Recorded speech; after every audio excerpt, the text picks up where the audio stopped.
আসসালামু আলাইকুম। সবাই কেমন আছেন?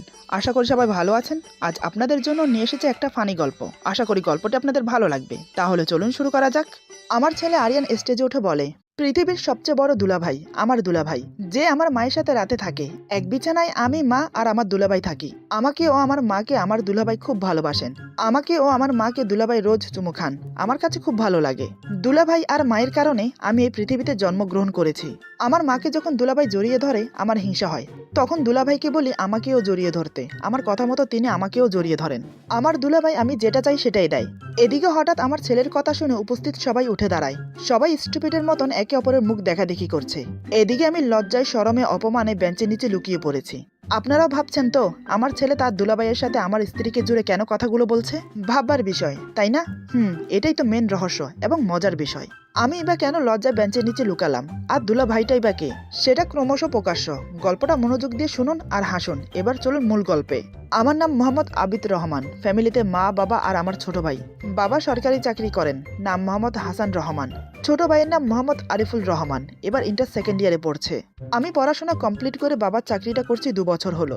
বাবা রিটায়ার হওয়ার পর ওনার চাকরিটা আমি পাই। বাবার চাকরি করছি, ভালো মাইনের বেতন পাচ্ছি, বিয়ের বয়সও হয়েছে। তাই মা বাবা ভালো একটা মেয়ে দেখে বিয়ে দিয়ে দিল। আমার বউটা খুবই সুন্দরী। তারা 5 বোন। আমার স্ত্রী সবার বড়। তাকে আমার বেশ পছন্দ হয়েছিল। প্রথম দেখাতেই তার প্রেমে পড়েছিলাম। বাসর রাতে যখন তাকে বললাম তোমাকে আমার প্রথম দেখাতেই ভালো লেগেছিল, এক কথায় বলতে গেলে তোমার প্রেমে পড়েছিলাম। আমার স্ত্রী গালে হাত দিয়ে বলে, এ মা, প্রথম দেখাতে কারোর সাথে প্রেম হয় নাকি? কই, আমার তো হলো না। আপনি না চাপা মারতে পারেন। আমি ওর হাত ধরে বললাম, না গো না, সত্যি বলছি, তোমার প্রেমে পড়েছি আমি, ভালোবাসি তোমাকে। আমার স্ত্রী বলে, ভালোবাসেন মানে? বুঝলাম না। আমি আমার 2 হাত দিয়ে আমার স্ত্রীর 2 গাল আলতো করে চেপে ধরে বললাম, এমন করে বলছো যেন ভালোবাসার মানে বোঝো না। আমার কথা শুনে আমার স্ত্রী একটু লজ্জা পেয়ে চোখ বন্ধ করে নেয়। আমি বললাম, লজ্জা পেলে তোমাকে আরো সুন্দর লাগে। এটা শুনে চোখ খুলে আমার স্ত্রী আমার দিকে আরো চোখ ছোট ছোট করে তাকায়। এমন করে তাকিয়েছে মনে হচ্ছে সে মানেই বুঝতে পারছে না লজ্জা আসলে কি। আমি বললাম, তোমার কাছে একটা জিনিস চাইবো, দেবে? আমার স্ত্রীর নাম রানু। রানু বলে, কি চান? আমি বললাম, আমার না এখন খুব ইচ্ছে করছে বাবা হতে। আমি সন্তানের বাবা হতে চাই।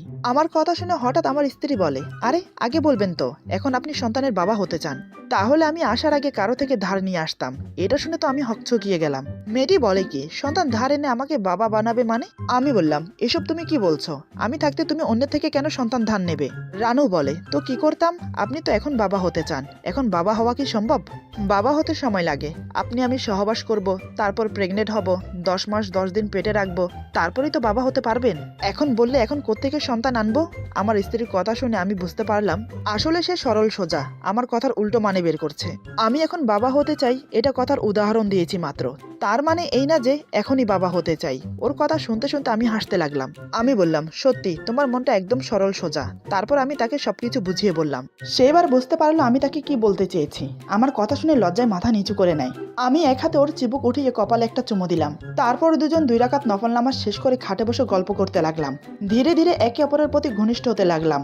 সেদিন আমরা শারীরিক সম্পর্ক না করলেও একে অপরকে জড়িয়ে ধরে অনেক ভালোবেসেছিলাম। দ্বিতীয় দিন আমরা শারীরিক সম্পর্কে লিপ্ত হলাম। তার 2 মাসের মাথায় রানু প্রেগনেন্ট হলো। বাড়ি শুদ্ধ সবাই খুশি। রানুকে সবাই যত্ন নিতে লাগলো। আমি তো আরো খুশি। আমি যে বাবা হব, এই খুশি আমি কোথায় রাখি? ছেলে হোক মেয়ে হোক যাই হোক, আমি শুধু বাবা হতে চাই। দেখতে দেখতে ডেলিভারির সময় হলো। সিজারে আমার ছেলে হলো।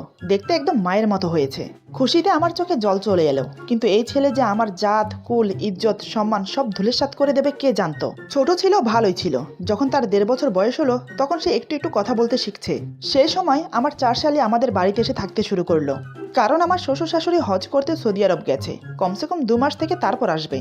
4টা যুবতী মেয়ে বাড়িতে একা থাকা ঠিক হবে না, তাই আমি আমাদের বাড়িতে নিয়ে আসি। ওদেরকে আমি ছোট বোনের মতো স্নেহ করি। যাই হোক, আমার শালীরা যখন আমাকে দুলাভাই ডাকতো তখন আমার ছেলেও তাদের সাথে তাল মিলিয়ে আমাকে দুলাভাই ডাকে। আমরা ভেবেছি এখন ছোট, পরে সব ঠিক হয়ে যাবে। এখন দুলাভাই ডাকছে, ডাকুক না, সমস্যা কি? বড় হলে ঠিক হয়ে যাবে, এখন তো ছোট। এসব ভেবে আমরা ততটা গুরুত্ব দেইনি। সেখানেই করলাম আসল ভুল। দেখতে দেখতে ছেলের বয়স 8 হলো, তবু দুলাভাই ডাকা চেঞ্জ হলো না। কতবার ছেলেটাকে বুঝালাম আমি বাবা, দুলাভাই না, কিন্তু সে আমাকে শুধু দুলাভাইই ডাকে। আমার ছেলের নাম মোহাম্মদ আরিয়ান রহমান। যাই হোক, একদিন অফিসের বস এলো আমাদের বাড়িতে বেড়াতে। আমার কোলে ছেলেকে দেখে বলে, কে এটা? আমি বললাম, এটা আমার ছেলে আরিয়ান। কিন্তু আরিয়ান আমাকে দেখিয়ে বলে, এটা আমার দুলাভাই। ছেলের কথা শুনে স্যার আমার দিকে তাকিয়ে রইলেন। কিছুক্ষণ পর আমার বউ এলো। আমি বললাম, এটা আমার বউ। হঠাৎ আরিয়ান বলে, এটা আমার মা, এটা আমার দুলাভাই। তা শুনে বুকে হাত দিয়ে রাখলেন অফিসের বস। না জানি উনি কি ভাবছেন, তা একমাত্র আল্লাহই ভালো জানেন। সেদিন কোনো রকম ম্যানেজ করেছিলাম। ছেলের বয়স আস্তে আস্তে প্রায় 10 বছর হয়ে গেল, কিন্তু সে আমাকে দুলাভাই ডেকেই চলেছে। ছেলেকে জোর করে কিছু বলতেও পারছি না, কারণ ছেলেকে আমি খুব ভালোবাসি। ওর কালো মুখ দেখলে আমার কলিজা ফেটে যায়। কি আর করার, যেভাবে চলছে চলতে থাকলো। এমন একদিন স্কুল রেজাল্টের দিন গার্ডিয়ান আনতে বলা হয়েছিল। আমি অফিসে না গিয়ে ছেলেকে নিয়ে স্কুলে গেলাম। প্রিন্সিপাল ম্যাডামের রুমে গিয়ে বসলাম। আমি ম্যাডামকে বললাম, ম্যাডাম আমি আরিয়ানের বাবা। কিন্তু আরিয়ান বলেন, না উনি আমার দুলাভাই ম্যাডাম। ছাত্রর মুখে এই কথা শুনে ম্যাডাম আমাকে বলে, লজ্জা লাগে না শালকের বাবা হতে? আপনাদের জন্যই না দেশের এই অবস্থা। পরে আমাকে রেজাল্ট রিপোর্ট ছাড়াই তাড়িয়ে দিল। এমন অপমান জীবনও হয়নি। কান্না করতে করতে বাসায় এসেছিলাম। আমাকে কান্না করতে দেখে আমার স্ত্রী জিজ্ঞেস করে, আরে তুমি কান্না করছো কেন, কি হয়েছে? আমি আমার স্ত্রীকে সব খুলে বললাম। সব শোনার পর আমার স্ত্রী কি হাসবে না কান্না করবে সেটাই বুঝতে পারছে না। এভাবে বেশ কিছুদিন কেটে গেল। আরেকদিন স্কুলে আরিয়ানের উপস্থিত বক্তব্য ছিল। বিষয় ছিল প্রিয় বাবা। আমি চিন্তায় পড়ে গেলাম, না জানি ও আজ কি বলবে। কিন্তু আরিয়ান তো বাবা ডাকতে পারে না, তাই সে বাবার জায়গায় দুলাভাই লাগিয়ে দেয়। আরিয়ান স্টেজে উঠে বলে, পৃথিবীর সবচেয়ে বড় দুলাভাই আমার দুলাভাই, যে আমার মায়ের সাথে রাতে থাকে। এক বিছানায় আমি, মা আর আমার দুলাভাই থাকি। আমাকে ও আমার মাকে আমার দুলাভাই খুব ভালোবাসেন। আমাকে ও আমার মাকে দুলাভাই রোজ চুমু খান। আমার কাছে খুব ভালো লাগে। দুলাভাই আর আমার মায়ের কারণে আমি এই পৃথিবীতে জন্মগ্রহণ করেছি। আমার মাকে যখন দুলাভাই জড়িয়ে ধরে আমার হিংসা হয়, তখন দুলাভাইকে বলি আমাকেও জড়িয়ে ধরতে। আমার কথা মতো দুলাভাই আমাকে জড়িয়ে ধরে। আমার দুলাভাই আমি যেটা চাই সেটাই দেয়, আমার মাকেও দেয়। আমার মাকে নিয়ে রাতে দুলাভাই হাত ধরে ছাদে হাঁটাহাঁটি করেন, একসাথে বৃষ্টিতে ভেজেন। আমার দুলাভাই পৃথিবীর সেরা দুলাভাই। আই লাভ ইউ দুলাভাই। তার কথা শুনে স্টেজের সবাই স্টুপিটের মতন হাঁ করে স্ট্যাচু হয়ে দাঁড়িয়ে গেল। আমি বেঞ্চের নিচে লুকিয়ে পড়লাম। স্কুলের মধ্যে মান সম্মান আর কিছু রইল না। ভাগ্যিস সেদিন আমার স্ত্রী যায়নি আমার সাথে, তা না হলে কি যে হতো কে জানে। সেই থেকে আর স্কুলে যেতে পারি না। এভাবে কেটে গেল আরো বেশ কিছুদিন। একদিন রাস্তায় আরিয়ান আইসক্রিমের জন্য বায়না ধরলো। খুব কান্না করছিল। আশেপাশে দোকান না থাকায় কিনে দিতে পারছিলাম না। তখন সন্দেহের দৃষ্টিতে এক পুলিশ এসে জিজ্ঞাসা করলো, এই ছেলেটা কার? আমি বললাম, আমার ছেলে। পুলিশ আমার কথা কনফার্ম হওয়ার জন্য ছেলেকে জিজ্ঞাসা করলো, বাবা এটা কি তোমার বাবা? আমি আল্লাহ আল্লাহ করতে লাগলাম, যদি দুলাভাই ডাকে তাহলে আমার আর কোনো রেহাই নেই। মনে মনে যে ভয়টা পেলাম সেটাই হলো। আরিয়ান বলে, না এটা আমার বাবা না, এটা আমার দুলাভাই। আমি হাঁ করে তাকিয়ে রইলাম। আমি কান্না মিশ্রিত কণ্ঠে বললাম, প্লিজ আরিয়ান সত্যিটা বলো বাবা। আরিয়ান বলে, দুলাভাইকে দুলাভাই বলবো না তো কি বলবো? পুলিশ বলে, ইদানিং এক ক্রিমিনাল দুলাভাই পরিচয় দিয়ে ছেলে ধরে নিয়ে যাচ্ছে, পাচার করা হচ্ছে শালক বানিয়ে। বুঝেছি তুই সেই কুখ্যাত দুলাভাই। আমি বললাম, আমি দুলাভাই না, আমি বাবা, সত্যি বলছি। আরিয়ান রেগে বলে, মিথ্যে কেন বলছো, তুমি দুলাভাই। পুলিশ ঘাড় ধরে আমাকে কুখ্যাত দুলাভাই ভেবে হাজতে নিয়ে গেল। আমাকে বড় কালো লাঠি দিয়ে পিটিয়ে পিছন লাল করে দিল হারামজাদা। হায় রে কি ব্যথা। পুলিশ 2 ঘন্টা মেরে আরিয়ানকে দেখিয়ে বলে, এটা কে? আমি বললাম, এটা আমার ছেলে। কথাটা শুনে দিল আবার 2 ঘন্টা মায়ের। তারপর আবার জিজ্ঞেস করলো। আমি বললাম, আমি বাবা না, আমি এই পৃথিবীর সবার দুলাভাই দুলাভাই। এবার তা শুনে এমন মার দিল যে আমি আর সোজাই হতে পারছি না। শেষে বউ আইডেন্টি রিপোর্ট এনে আমাদের কাবিননামা দেখিয়ে আমাকে ছাড়িয়ে নিয়ে যায়। ছেলের দুলাভাই ডাকার জন্য আমার জীবন জিন্দেগি শেষ। ওই দিন আমার এক বন্ধু ছেলেকে বলে, তুমি কি আবিদের ছেলে? সে বলেন, না উনি আমার দুলাভাই, আমার আম্মুকে বিবাহ করেছেন মাত্র। বন্ধু বলে, বা আবিদ তুই শালিকেও বিবাহ করলি? কথাটা শুনে আমার বুকে চিনচিন ব্যথা করছে। তারপর থেকে এই ছেলেটাকে নিয়ে আমি ভুলেও বাহিরে যাই না। বাহিরে গেলেও সবাইকে শালকের পরিচয় দিতে হয়। শেষমেশ বাংলা স্যার রাখলাম তার দুলাভাই ডাক চেঞ্জ করার জন্য। বাংলা স্যার আমাকে আর আমার ছেলেকে পাশে বসিয়ে পড়াতে লাগলেন, আবিদ তোমার বাবা, দুলাভাই না। কিন্তু আরিয়ান পড়ছে, আবিদ আমার বাবা না, দুলাভাই। স্যার বলে, বাবা দুলাভাই না, দুলাভাই বাবা না। ছেলেও স্যারের সাথে সাথে পড়ছে, বাবা দুলাভাই, দুলাভাই বাবা। স্যার বলে, আবিদ তোমার বাবা বাবা বাবা। আরিয়ান বলে, আবিদ আমার দুলাভাই দুলাভাই দুলাভাই। মেজাজ আমার এতটাই বিগড়ে গেল যে নিজের মাথার চুল ছিঁড়ে বেলমাথা হয়ে গেলাম। দুলাভাই ডাক শুনতে শুনতে দুঃখে মদ খাওয়া ধরলাম।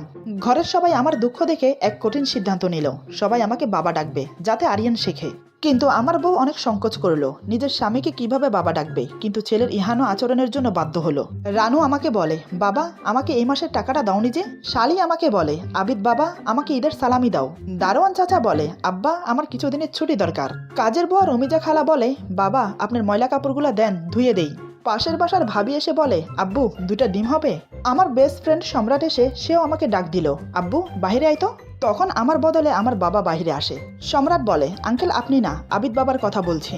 সবার বাবা ডাক শুনতে শুনতে কেউ আমাকে আমার নাম জিজ্ঞেস করলে আমি বলি আমার নাম মোহাম্মদ আবিদ রহমান বাবা। কিন্তু এত কিছু করার পরেও কিচ্ছু হলো না, তবুও আরিয়ান আমাকে দুলাভাই ডেকেই চলেছে। শেষমেশ বড় এক ডাক্তারের কাছে গেলাম আরিয়ানের দুলাভাই ডাক চেঞ্জ করার জন্য। তিনি অনেকগুলো টেস্ট করতে বললেন, blood test, malaria test, diabetes ও হিমোগ্লোবিন টেস্ট করাতে বললেন আরিয়ানকে। করালাম। অনেকদিন চিকিৎসার পরে সে আস্তে আস্তে ভালো হতে লাগলো, কিন্তু এখনও সে আমাকে দুলাভাই বা বাবা কিছুই বলে ডাকেনি। একদিন সে নিজেই ডেকে বলে, তুমি আমার দুলাভাই না। আমি খুশিতে কান্না করে দিলাম। ম্যাজিক ওয়ার্ড শুনতে আমার কান ঝালাপালা করছে, কিন্তু সে আমাকে বলে কি জানেন, তুমি আমার খালা। এটা শুনে আমি ওমাগো বলে অনির্দিষ্ট কালের জন্য কুমায় চলে গেলাম। আমার আর শোনা হলো না বাবা ডাক। আরিয়ানকে নিয়ে এতটাই ব্যস্ত ছিলাম, মাথায় এটা আসেনি যে দ্বিতীয় বাচ্চা নিয়ে বাবা ডাক শুনি। আজকের গল্প এখানে সমাপ্ত। গল্পটা আমার লেখা না, গল্পটা লিখেছেন আজিজুল হক শাওন।